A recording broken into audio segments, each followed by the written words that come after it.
जब हम रात को तारों से भरा आसमान देखते हैं तो वह हमें बहुत ही शांत और मनमोहक लगता है, पर हमारा ब्रह्मांड इतनी शांत जगह नहीं है।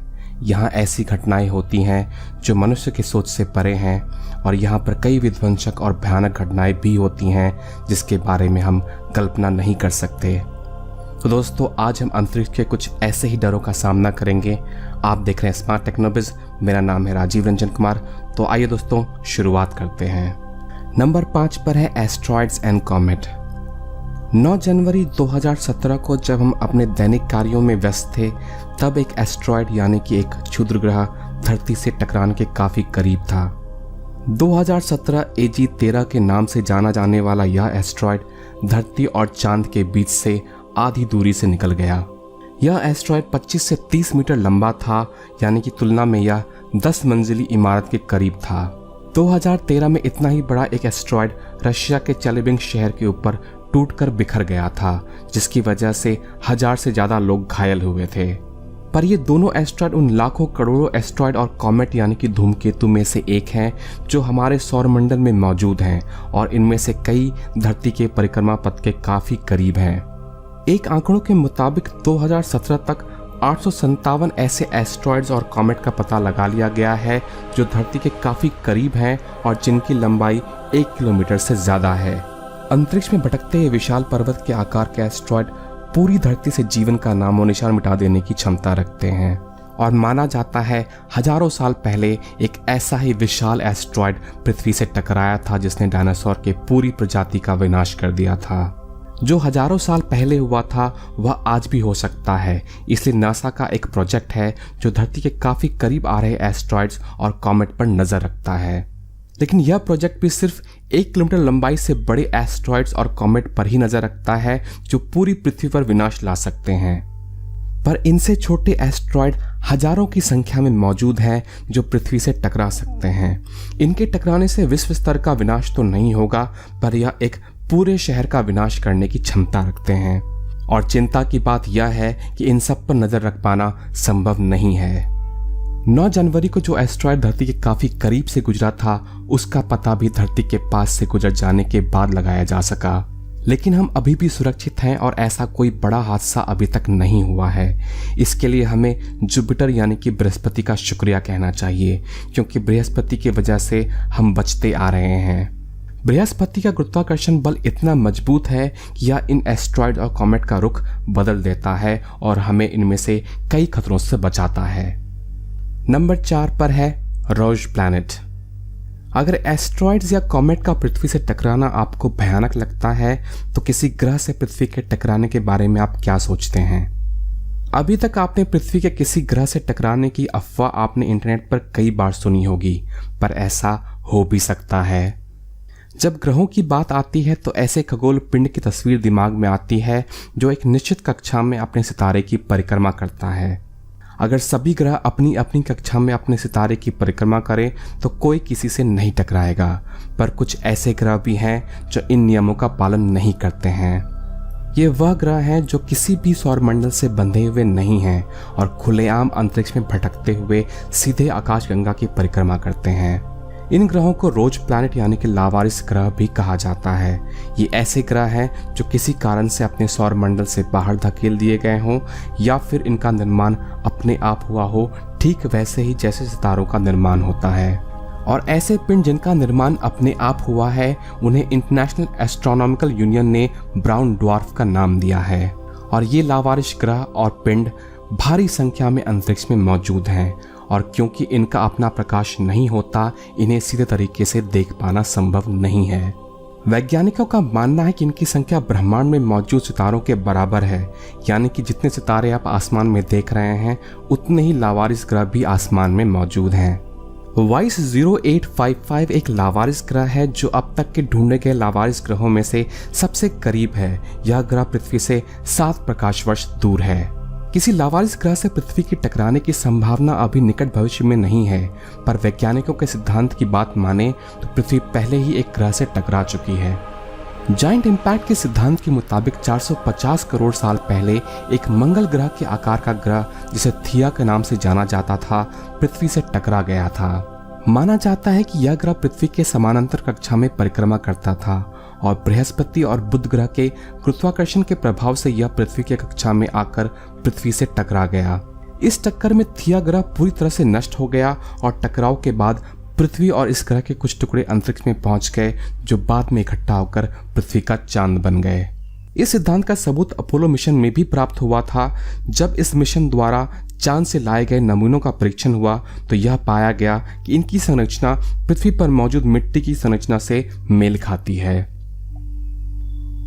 नंबर 3 पर है हाइपर वेलोसिटी स्टार। एक लावारिस ग्रह से ज्यादा खतरनाक क्या हो सकता है? एक लावारिस भटकता सितारा। तो आइए मिलते हैं हाइपर वेलोसिटी स्टार से। हाइपर वेलोसिटी स्टार एक ऐसा सितारा है जो काफी तेज गति से अंतरिक्ष में चलता है। इनकी गति इतनी तेज होती है कि ये आकाशगंगा की एस्केप वेलोसिटी से भी ज्यादा होती है।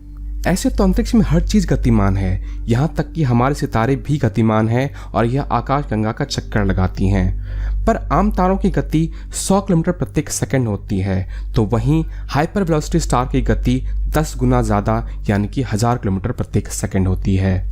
और कुछ हाइपर वेलोसिटी स्टार ऐसे भी हैं जिन्होंने आकाशगंगा से सफर करते हुए अब वो आकाशगंगा से बाहर निकल चुके हैं।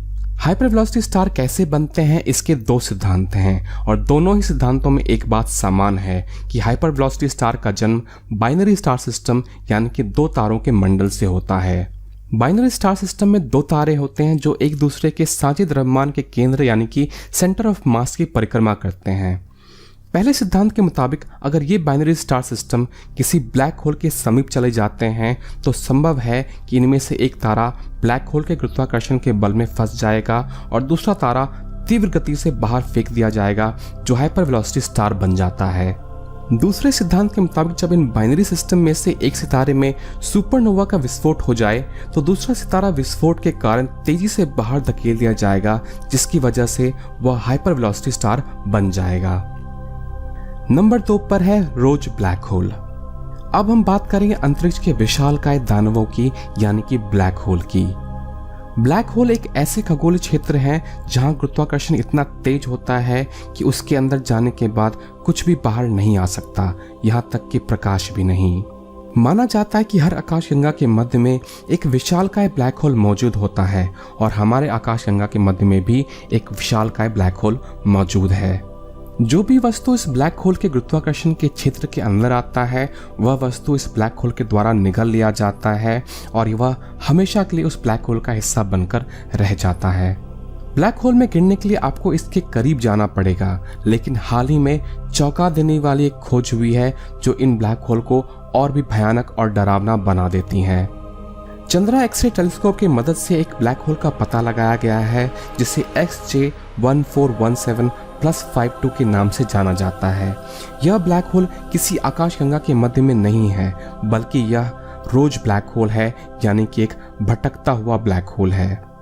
इस ब्लैक होल को लेंटिकुलर आकाशगंगा के किनारे पर देखा गया है और यह आकाशगंगा पृथ्वी से 450 प्रकाश वर्ष दूर है। इस तरह के ब्लैक होल तब पैदा होते हैं जब 2 आकाशगंगाएं आपस में टकराती हैं या फिर आपस में विलय हो जाते हैं। और इस तरह के ब्लैक होल भयानक और डरावने इसलिए हैं क्योंकि यह अंतरिक्ष में भटकते हुए अपने आसपास आ रहे चीजों को निगल सकते हैं। नंबर 1 पर है कोलिजन ऑफ गैलेक्सीज यानी कि आकाशगंगाओं का टकराव। अब यदि आपको धरती के किसी एस्ट्रॉयड से टकराने की घटना या फिर किसी लावारिस ग्रह से टकराने की घटना या किसी भटकते ब्लैक होल द्वारा निगल लिए जाने की घटना डरावनी लगती है तो आपको डरने की ज़रूरत नहीं है, क्योंकि ऐसा कुछ भी निकट भविष्य में नहीं होने वाला है और ना ही ऐसा कुछ निश्चित है। लेकिन एक घटना ऐसी है जो भविष्य में होगी और वैज्ञानिकों का कहना है कि यह निश्चित है। आज से 450 करोड़ साल बाद हमारी आकाशगंगा मिल्की वे दूसरी आकाशगंगा एंड्रोमेडा से जा टकराएगी। सोचने में यह घटना बहुत डरावनी लगती है और ऐसा लगता है इससे काफी विनाश होगा, पर ऐसा बिल्कुल नहीं है। इन दोनों आकाशगंगाओं के टकराने से इनके किसी भी सितारे के एक दूसरे से टकराने की संभावना ना के बराबर है, क्योंकि सितारों के बीच में दूरी इतनी ज्यादा है कि इनका आपस में टकराना संभव नहीं है। इस टकराव से इन दोनों आकाशगंगाओं का आपस में विलय हो जाएगा और इनके बीच में मौजूद ब्लैक होल भी एक दूसरे में विलय होकर एक विशालकाय ब्लैक होल बना लेंगे। अब सवाल आता है कि इस टकराव से हमारे सौर मंडल पर क्या प्रभाव पड़ेगा। तो जवाब यह है कि इस टकराव से सौर मंडल और उनके ग्रहों पर कोई खास असर नहीं आएगा।